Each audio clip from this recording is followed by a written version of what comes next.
Welcome to my humble little cabin that I live in.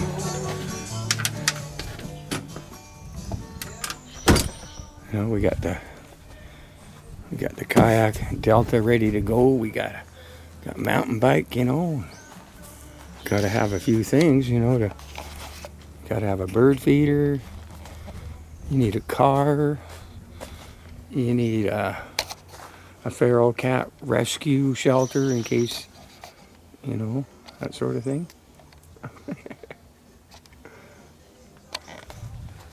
I'll show you what you need. I got the answer. Really?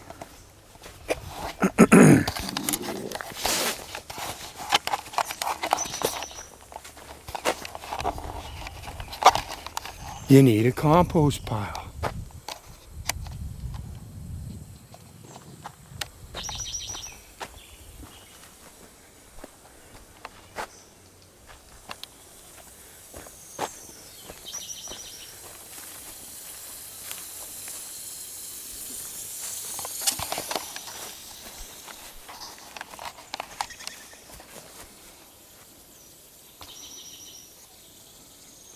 You need to kind of like see this kind of thing. Nice big patch of peas. We got purple flowers and we got white flowers. Two different kinds. Interesting.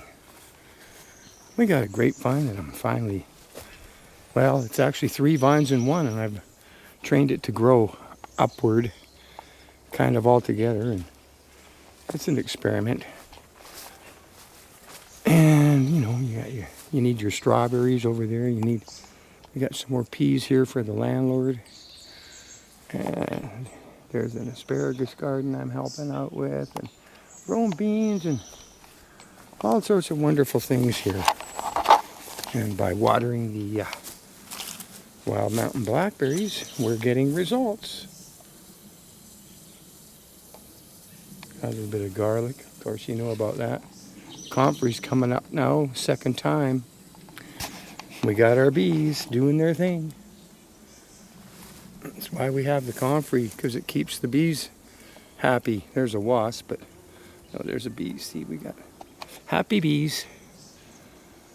And so, yeah, show you a couple more.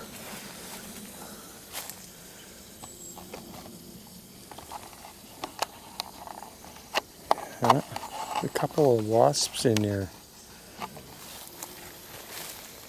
We might get one sunflower plant, maybe 2 or 3, I don't know, but something's eating them.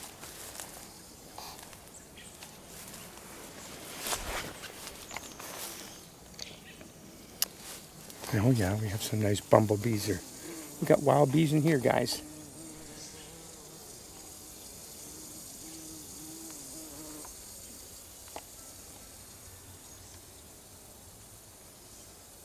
Nice, nice.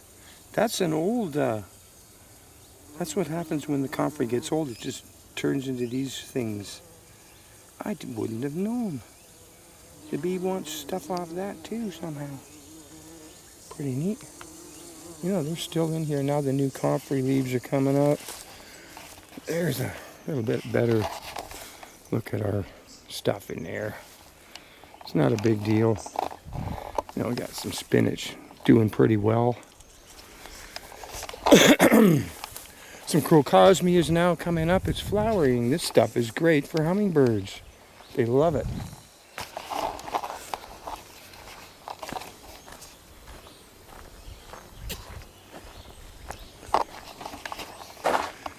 Some wildflowers. That's actually a weed. Yeah, we've got wild mountain blackberries coming up. These things actually turn black. So it's kind of like a wild black raspberry. They look a lot like these, which are thimbleberries, but that they're not. The leaves aren't the same.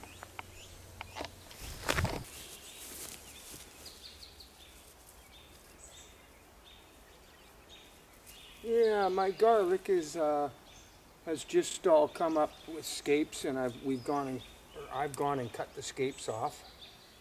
so that the garlic bulbs will grow larger. So we've only got like maybe 35, 40 pieces here, but I mean, it's been years since I did any gardening, and it'll take a couple of years to get a good number of them going here. So next year there's probably going to be a couple of hundred. And then the following year you could have 300, 500. So yeah, 1 year at a time.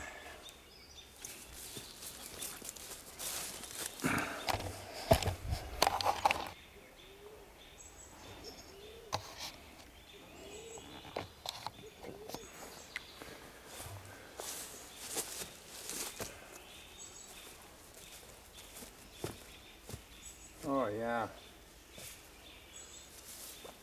So in here it's a raised bed, and I've got tomato cages in here. 1, 2, 3, 4, 5, 6 cages, and we've got 3 wide, so we've got 18 tomato cages in here, and they're climbing up there just fine. And this of course is hoops made from your ABS pipe you buy at the store, and you cut it and you can put little joints together in pieces and make it. And I even hung net over this at the beginning to keep the birds from eating them when they're small. So anyway, now we've got the purple flowers coming up, and we've got some white flowers as well. So we've got 2 kinds of peas here.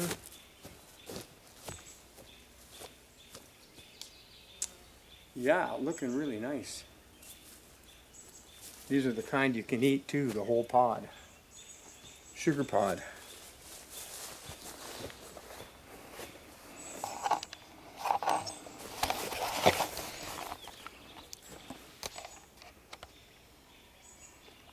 I always like the looks of a pea flower. They're pretty to look at, actually. Purple ones, and we got the white ones. So basically purple up on this end, and the other Oregon sugar pod is the white flower. The purple one I can't remember, but it's also an edible pod.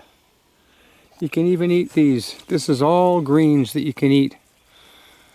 Beautiful. This is exactly what you want when you haven't got a lot.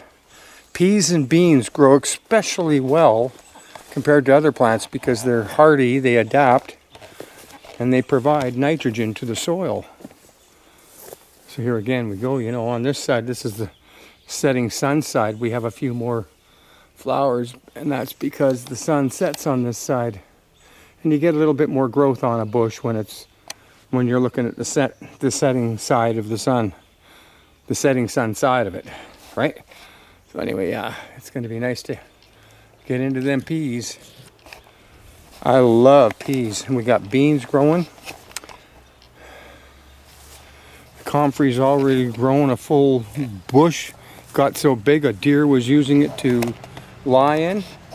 And then we've got this new bush started over here. And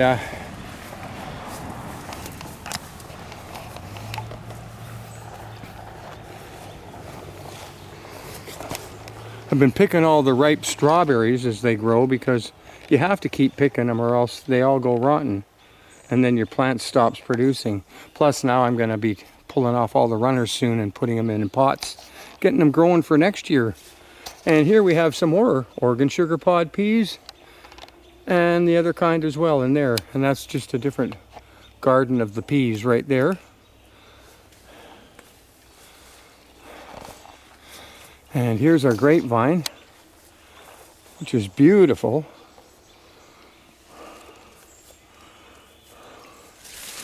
Just starting to get those furry little buds in there. I don't even know that much about grapevines. This thing is 15 years old. I put it in, maybe 16 years old now. And these grapes have seeds. I like the seeds because when you crunch them, there's something else there. So yeah, these are grapes with seeds. Love them. They're kind of a smallish grape. They're a beta grape, but they get pretty big if you get the plant going good and big. good, big enough for me anyway. So yeah, there's our grapevine. And of course I like to keep bamboo growing just for appearance sake. And we have crocosmia coming in way over there. It'll be coming in soon. Already got the flowers starting to come out and the buds on both of them. And yeah, even our wild mountain berries, wild mountain blackberries, because I basically went around and watered all these things. Kept them watered, and now they're going to all turn black. And if nothing else, I mean, I know I'm going to get a few, but I like them just because they attract the birds, and you know, the birds are attracted to your garden anyway. May as well give them something to eat. And this in here, once I pull all these ferns back, see, we've already got them. They're already turning black on us here. Nice little black ones. Another one in there, and these are called wild mountain blackberries. So I'm going to be pulling these ferns off and letting them ripe up in another day or two, I think. But yeah, and I'm also watering the wild blackberry bush over there, because when you water your wild blackberries, they really produce nice. Also, it gets the bush growing faster, and in most years the bush is getting sort of overgrown right now with the other plants that are in there, but not this year. I started watering it right away and got the blackberries growing really fast. So there you go, we'll have a whole whack of blackberries there. And believe me, there'll be lots more. I'm going out to Jordan River and stuff to pick blackberries this year, and gonna end up putting bags of them in the freezer. So yeah.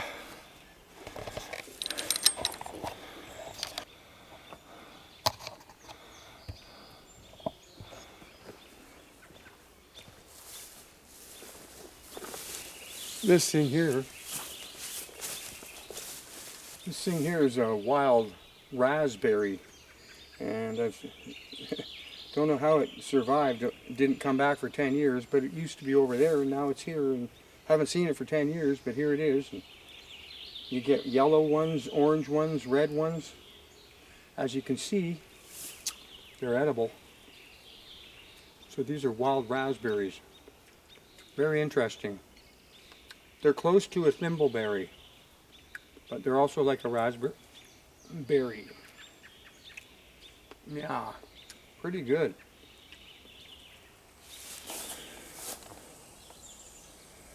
Looking at this raspberries, wild raspberries, but guess what?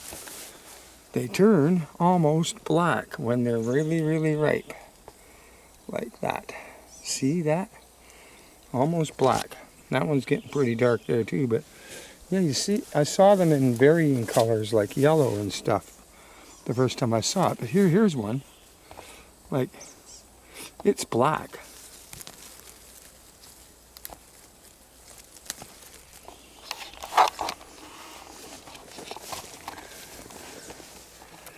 And it's edible. Very good.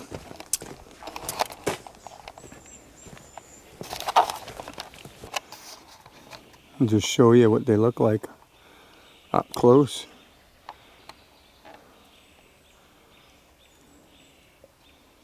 We got a lot of them that are just starting, they're not turned ripe yet. But yeah, when I saw that, I grabbed the top of it and yanked it up to that roof there and sort of hung it on a nail so that we get lots of sun on it. Don't mind a few wild plants growing. And these are the thimbleberries I was talking about. These may be actually, you know, related to raspberries anyway, but I know that these are thimbleberries and they're also edible. But we get that other one and the leaves are different. They're not like them leaves. And they go yellow and orange and red and everything over there. So there you go. It's good to have a lot of wild berries around, I think.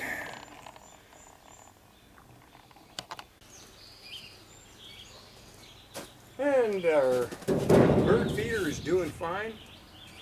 Yeah, we get the birds here all the time, and They usually wipe it all out within an hour, and I'll wait another hour so they all go away for a while and start foraging on their own, and then I'll put some more in and we'll get them all back again for a while. And it's good because now the finches can repopulate here, as well as the pigeons getting a a good helping hand here, because they had it rough this winter in California, or last winter. Yeah.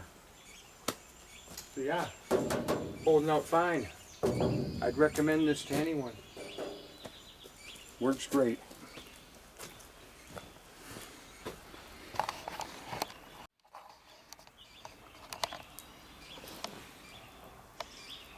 He thinks so. He knows so. Yeah. That's a rose finch that hasn't turned red yet. I have a theory that the red finch is a male and that the yellow one's a female. I don't know for sure because I can't seem to find the information. Probably because I'm too busy trying to do other things. But yeah, interesting, eh? Yeah, there's a red one beside it. Oh, yeah, there's a red one. It's coming to say hi. And I do believe that one will turn red too.